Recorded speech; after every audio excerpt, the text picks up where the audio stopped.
नमस्ते मित्रों, आरव हिंदी चैनल में आपका हार्दिक स्वागत है। मैं डॉक्टर आजाद सर। तो जैसा कि आप लोग जानते हैं कि हम आपको पढ़ाते हैं डीएलएड सेकेंड सेमेस्टर की हिंदी। फर्स्ट सेमेस्टर की पढ़ाते हैं, सेकेंड की पढ़ाते हैं, फोर्थ की पढ़ाते हैं, थर्ड सब का पढ़ाते हैं। तो हम आपको पढ़ाते हैं डीएलएड की हिंदी। उस डीएलएड की हिंदी में आज आपका चल रहा है टॉपिक सेकेंड सेमेस्टर से। तो सेकेंड सेमेस्टर में आपको मैं पढ़ा रहा हूं हिंदी। तो हिंदी में आज हम एक टॉपिक पर चर्चा करेंगे जिसका नाम है व्याकरण का अर्थ और स्वरूप। टॉपिक है व्याकरण का अर्थ और स्वरूप। कहता है कि व्याकरण का अर्थ और उसका स्वरूप, यानी इस टॉपिक से यह स्पष्ट हो रहा है कि जो इसमें दो चीज पूछ रहा है कि व्याकरण का अर्थ क्या होता है, पहली बात, और व्याकरण का स्वरूप कैसा है। यानी उस व्याकरण का क्या ऐसा चीज है जो व्याकरण का स्वरूप कहा जाता है, व्याकरण का क्या रूप होता है और व्याकरण का अर्थ क्या होता है। यदि इस तरह का प्रश्न आपका आ जाए, आपके पेपर में यदि ऐसा प्रश्न आ जाने का काम करे कि व्याकरण का अर्थ और उसका स्वरूप, तो आपका एक सामान्य सा उत्तर होगा। आप उत्तर दीजिएगा व्याकरण शब्द व्याकरोत से लिया गया है। व्याकरण शब्द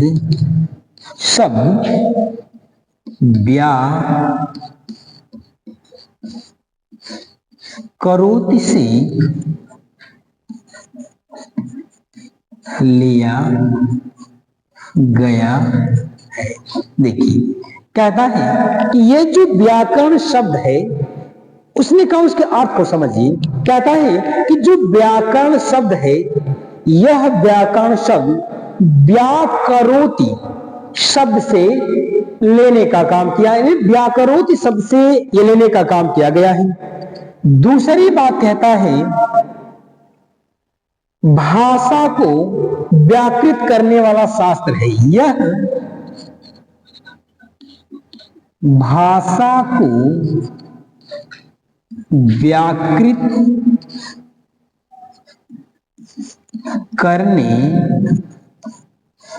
करने वाला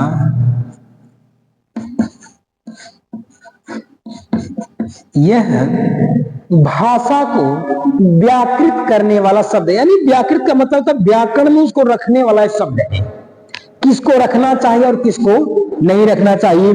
तो उसने आपको दो चीजों को बताया। पहला बताया है वह कि व्याकरण जो शब्द है, यह व्याकरण शब्द व्याकरोत से लिया गया है। व्याकरोत से लिया गया है, पहली बात। दूसरी बात कहता है यह भाषा को, कहता है जो व्याकरण है, यह व्याकरण भाषा को व्याकृत करने वाला शास्त्र का, कहता है यह एक प्रकार का भाषा को व्याकृत करने वाला शास्त्र है। व्याकृत करने वाला शास्त्र है। कहता है यह भाषा को व्याकृत करने वाला एक प्रकार का शास्त्र है। तीसरी बात कहता है कि व्याकरण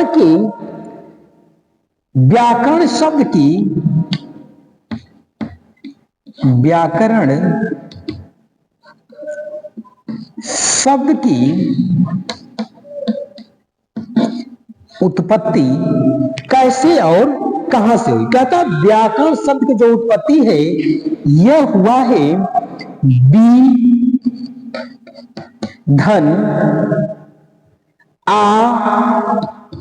धन क्री धातु, बी धन आ क्री धातु धन कहता है धन लिट प्रत्यय से बना है। से बना। देखिए कहता है, उसने एक बात कहा, कहता है कि जो व्याकरण शब्द की उत्पत्ति है ये किन शब्दों से बनने का काम किया। उसको बताया है कि बी धन आ धन क्री धातु, क्री मीन्स करने वाला।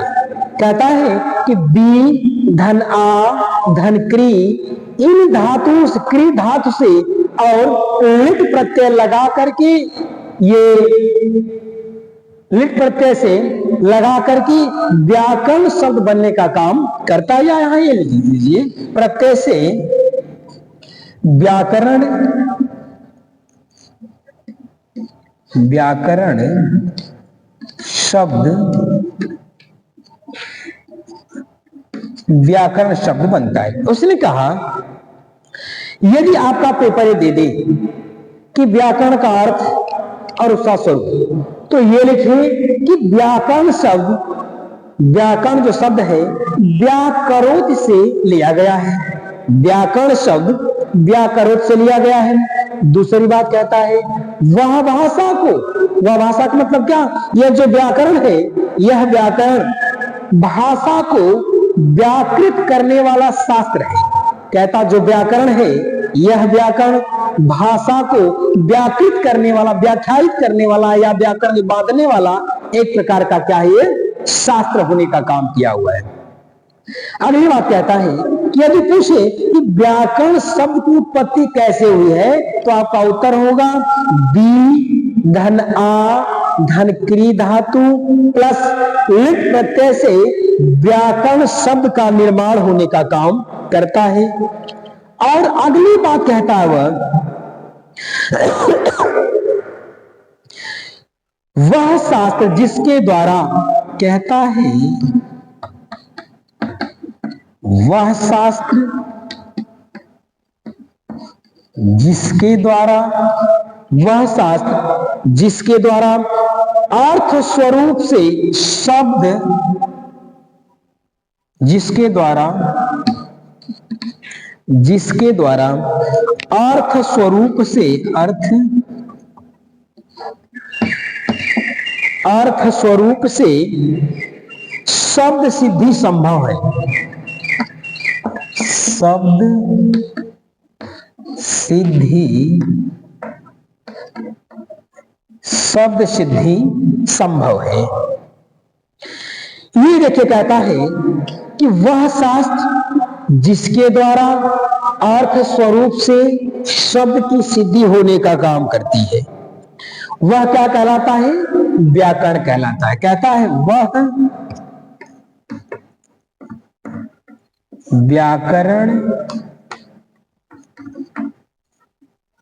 वह व्याकरण कहलाता है। कहता है वह कि वह शास्त्र, व्याकरण भी एक प्रकार का शास्त्र है। कहता वह शास्त्र जिसके द्वारा अर्थ स्वरूप से, यानी अर्थ का जो स्वरूप है उस स्वरूप से, अर्थों के स्वरूप से शब्द सिद्धि संभव होती है।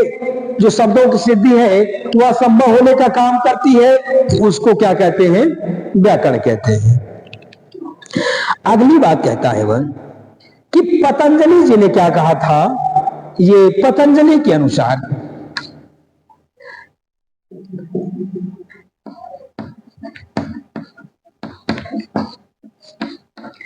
पतंजलि के अनुसार कहता है पतंजलि ने महाकाव्य में, कहता है पतंजलि ने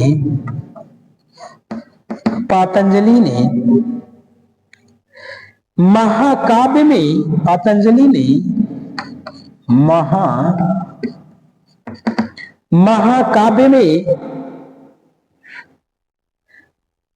व्याकरण को भाषा का अनुशासन माना। महाकाव्य में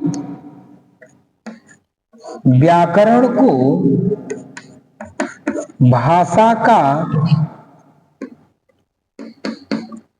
अनुशासन माना है। कहता है कि पतंजलि महाकाव्य में ने व्याकरण को भाषा का अनुशासन मानने का काम किया हुआ है।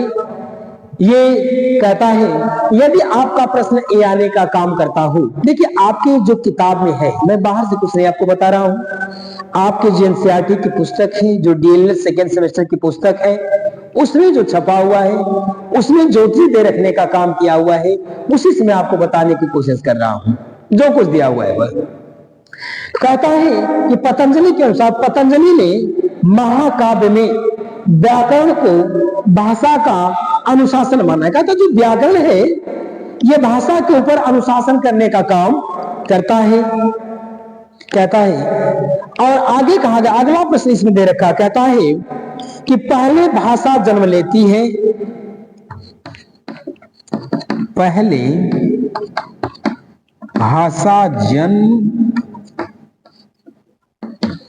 पहले भाषा जन्म लेती है, फिर उसका व्याकरण, फिर उसका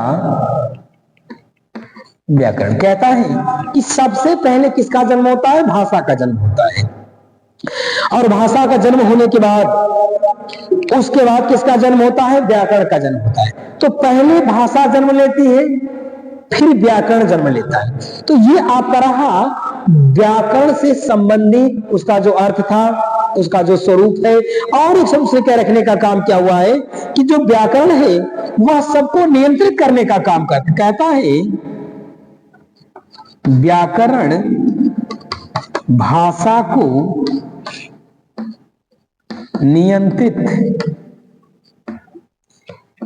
करने का काम करता है। कहता है ये जो व्याकरण है, यह व्याकरण भाषा को नियंत्रित करने का काम करता है। इसलिए कहता है कि सबसे पहले भाषा आई, भाषा के बाद व्याकरण आता है। इसलिए कहा जाता है कि जो व्याकरण है ये भाषा को नियंत्रण या नियंत्रित करने का काम करता है। यह आपका प्रश्न रहा। यदि आपका प्रश्न आ जाए व्याकरण का अर्थ, या आ जाए कि व्याकरण का स्वरूप, तो व्याकरण का स्वरूप कैसा है, या अर्थ और स्वरूप कैसा है, व्याकरण का अर्थ और उसका स्वरूप कैसा है, यह आपका उत्तर होगा। पहले उसने बताने का काम किया है कि व्याकरण जो शब्द की उत्पत्ति है, यह विधन, आधन, क्री धातु, लिट प्रत्यय से लगाने से व्याकरण शब्द बनता है। दूसरी बात कहता है कि व्याकरण जो शब्द है व्याकरोत से लेने का काम किया गया है। संस्कृत का व्याकरण शब्द जो है उससे लेने का काम किया गया है। अगला कहता है वह भाषा को व्याकृत करने वाला एक प्रकार का शास्त्र, व्याकरण जो है भाषा को व्याकृत करने वाला एक शास्त्र है। और कहता है वह शास्त्र, व्याकरण किसको कहते हैं कि नए शब्द में कह रखा है, वह शास्त्र जिसके द्वारा, कहता व्याकरण कहते किसको है, कहता वह शास्त्र जिसके द्वारा अर्थ स्वरूप से, कहता अर्थ के स्वरूप से शब्द सिद्धि संभव हो। कहता अर्थ के स्वरूप से शब्द की सिद्धि होने का काम करती हो, वह व्याकरण कहलाने का काम करता है।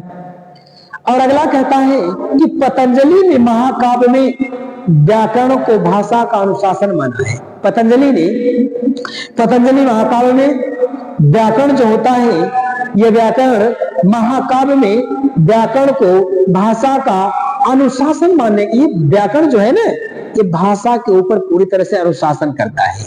जैसे ये कहता है उस तरह से भाषा चलने का काम करती है। और कहता है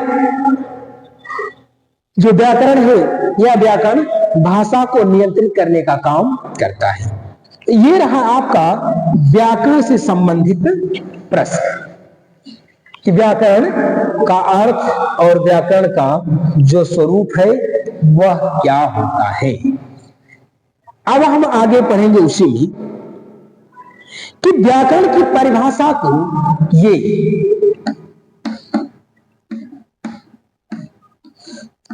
व्याकरण की परिभाषा, व्याकरण की परिभाषा विद्वानों के अनुसार, अलग अलग विद्वानों ने अलग अलग तरीके से इस व्याकरण की परिभाषा को देने का काम किया हुआ है। जैसे डॉक्टर बद्रीनाथ कपूर कहता है, डॉक्टर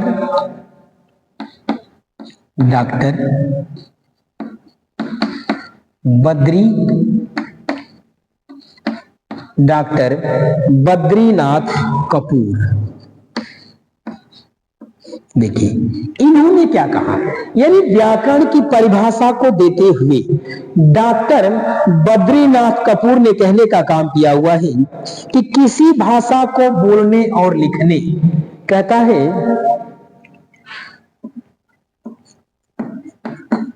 किसी भाषा को बोलने और किसी भाषा को बोलने और लिखने के नियमों को, लिखने के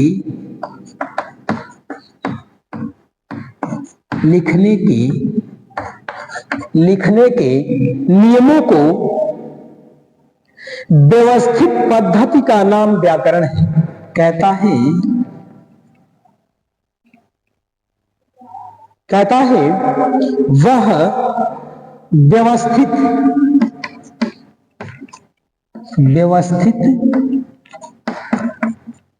पद्धति का नाम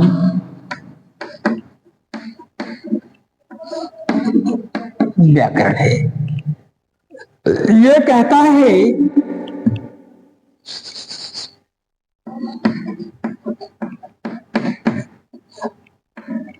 देखिए कहता है, ये बद्रीनाथ कपूर साहब ने कहा, व्याकरण की परिभाषा को देते हुए बद्रीनाथ कपूर ने कहा कि किसी भी भाषा को बोलने और लिखने के नियमों, कहता है किसी भी भाषा को बोलने और लिखने के नियमों को व्यवस्थित पद्धति का नाम व्याकरण है।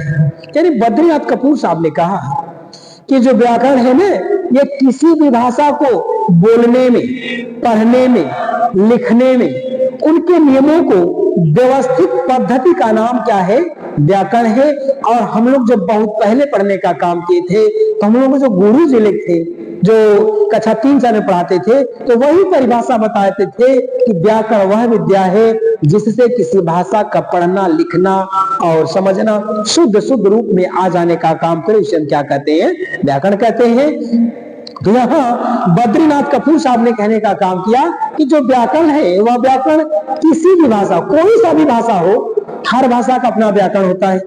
उसने कहा कि किसी भी भाषा को वह बोलने तथा लिखने के, बोलने और लिखने के उसके जो नियम है, कहता बोलने और लिखने के जो नियम है, उस नियमों को व्यवस्थित पद्धति का नाम व्याकरण होने का काम किया हुआ है। और अगला कहता है डॉक्टर हरदेव बाहरी के अनुसार, डॉक्टर हरदेव बाहरी, देखिए डॉक्टर हरदेव बाहरी ने क्या कहने का काम किया हुआ है। डॉक्टर हरदेव बाहरी ने कहा है, इन्होंने कहने का काम किया हुआ है, व्याकरण वह शास्त्र है, व्याकरण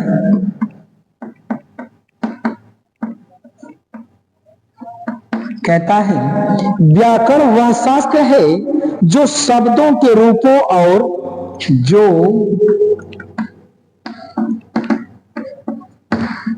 शब्दों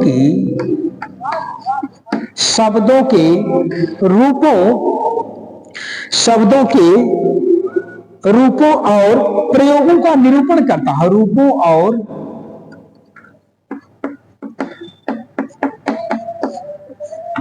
प्रयोगों का निरूपण करता है। देखिए दूसरी बात अब कहता है, देखिए मैंने बताया कि व्याकरण की परिभाषा अनेक विद्वान देने का काम किए हुए हैं, तो हरदेव बाहरी साहब ने कहने का काम किया हुआ है कि व्याकरण वह शास्त्र है। उन्होंने कहा कि जो व्याकरण है, यह व्याकरण एक प्रकार का शास्त्र है। कहता है व्याकरण वह शास्त्र है जो शब्दों के रूपों, उन्होंने कहा कि व्याकरण वह शास्त्र है जो शब्दों के रूपों और प्रयोगों का, उन्होंने कहा कि शब्दों के रूपों और प्रयोगों का निरूपण करता है, उसे हम क्या कहते हैं, व्याकरण कहने का काम किया जाता है। यानी डॉक्टर हरदेव बाहरी साहब ने कहने का काम किया हुआ है कि व्याकरण एक प्रकार का शास्त्र है, व्याकरण एक शास्त्र है और वह शास्त्र जो शब्दों के रूपों और प्रयोगों का निरूपण करने का काम करता है, उसे हम क्या कहते हैं, ये व्याकरण कहने का काम किया जाता है। और अगले विद्वान है पाणिनि।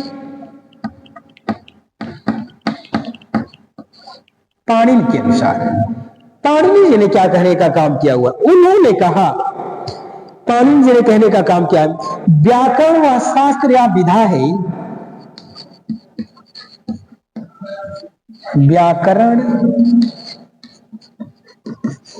वह शास्त्र या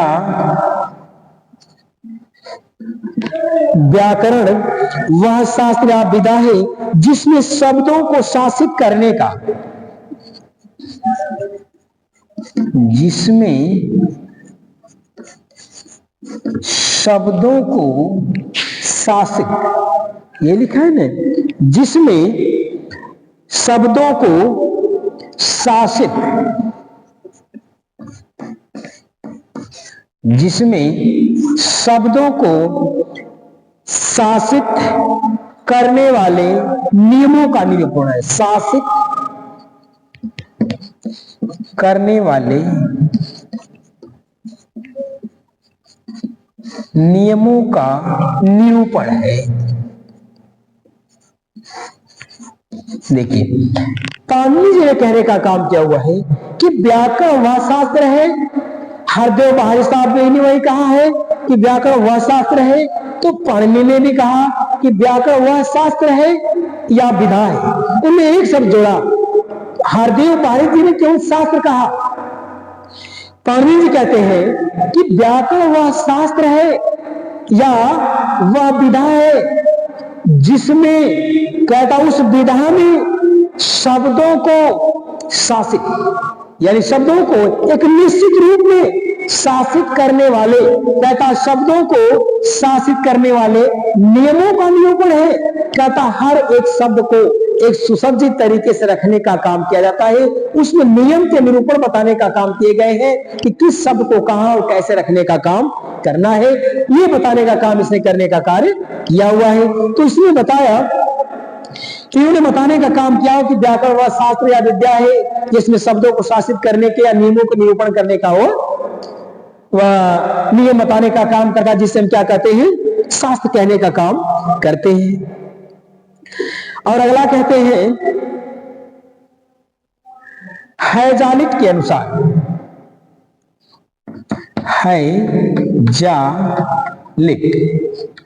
हैजालिट के अनुसार, हैजालिट के अनुसार कहते हैं भाषा की विशेष प्रकार की रचना, कहता है ये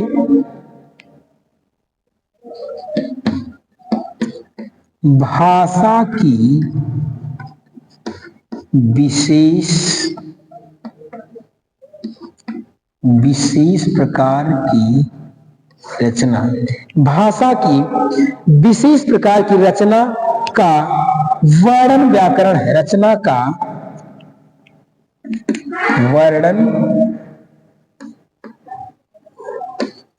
व्याकरण है। देखिए एक विद्वान है जिनका नाम है जालिट, उन्होंने कहा, हैजालिट साहब ने कहा कि भाषा की विशेष प्रकार की रचना, कहता जो भाषा है, इस भाषा की जो विशेष प्रकार की रचना है, उस रचना का वर्णन व्याकरण कहलाता है। कहता भाषा की रचना का वर्णन ही क्या कहलाता है, व्याकरण कहलाने का काम करता है। तो ये रहा आपके व्याकरणों की, ये जो व्याकरणिक लोग हैं जिन्होंने व्याकरण की परिभाषा को देखने का काम किया हुआ है, ये उन लोगों की परिभाषा है। और इसमें का जो छूटा हुआ भाग है उसको मैं अगली वीडियो पुनः पढ़ाने का काम करूंगा। आज के लिए इतना ही।